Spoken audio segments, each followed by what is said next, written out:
કેન્દ્રીય ગૃહમંત્રી અમિત શાહ જામકંડોરણા ખાતે સભા સંબોધશે। 27મી એપ્રિલે જામકંડોરણા ખાતે સભાનું આયોજન કરાયું છે। રાજકોટ, પોરબંદર અને અમરેલી લોકસભા બેઠકને લઈને સભાનું આયોજન કરવામાં આવ્યું। જામકંડોરણા કુમાર છાત્રાલય ખાતે તૈયારીઓ શરૂ કરી દેવાઈ છે।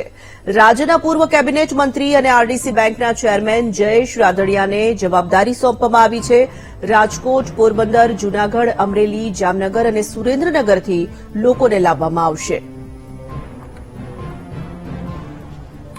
તો અમિત શાહ જામકંડોરણામાં સભા સંબોધવાના છે। 27 તારીખે સભા સંબોધવાના છે અમિત શાહ અને તેઓ ગુજરાતની મુલાકાતે આવી પહોંચશે। લોકસભા ચૂંટણીને લઈને પ્રચાર પ્રસારની જે કામગીરી છે તે તેજ થઈ હોવાનું જોવા મળી રહ્યું છે। સંવાદદાતા ભાવેશ જોડાઈ ચૂક્યા છે ફોન લાઈન પર। ભાવેશ, આગામી દિવસોમાં જામકંડોરણામાં સભાનું આયોજન કરવામાં આવ્યું છે અને અમિત શાહ ઉપસ્થિત રહેવાના છે।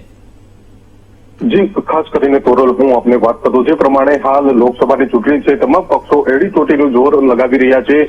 કેન્દ્રીય મંત્રીઓ છે તેઓ પણ અલગ અલગ જે લોકસભાની બેઠકો પર છે ત્યાં પ્રવાસ કરી રહ્યા છે। ત્યારે રાજકોટમાં પણ જે કહી શકાય છે કે રાજકોટ જિલ્લાના જામકંડોરણા ખાતે પણ જનસભાનું આયોજન કરવામાં આવ્યું છે। 27મી તારીખે કેન્દ્રીય ગૃહ અને સહકાર મંત્રી અમિત શાહ છે તે રાજકોટ આવશે અને જે કહી શકાય છે કે જામકંડોરણામાં જનસભા છે તે સંબોધશે। ખાસ કરીને જામકંડોરણાની વાત કરવામાં આવે તો તેઓ પોરબંદર લોકસભા બેઠકમાં આવે છે, એટલે કે જે પોરબંદર લોકસભા વિસ્તાર છે ત્યાં અમિત શાહ પ્રચાર કરશે, જનસભા સંબોધશે। જ્યારે આ સમગ્ર તૈયારી છે તે પૂર્વ કેબિનેટ મંત્રી અને રાજકોટ ડિસ્ટ્રિક્ટના કોઓપરેટિવ બેંકના ચેરમેન જયેશ રાદડિયાને આ સમગ્ર જવાબદારી છે તે સોંપવામાં આવી છે અને જે જામકંડોરણા કુમાર છાત્રાલય છે ત્યાં તૈયારીઓ છે તે શરૂ કરવામાં આવી છે। એટલે કે આગામી 27 તારીખના રોજ અમિત શાહ છે તે રાજકોટ જિલ્લાના જામકંડોરણામાં જનસભા છે તે સંબોધશે। જી તોરલ। ધન્યવાદ ભાવેશ।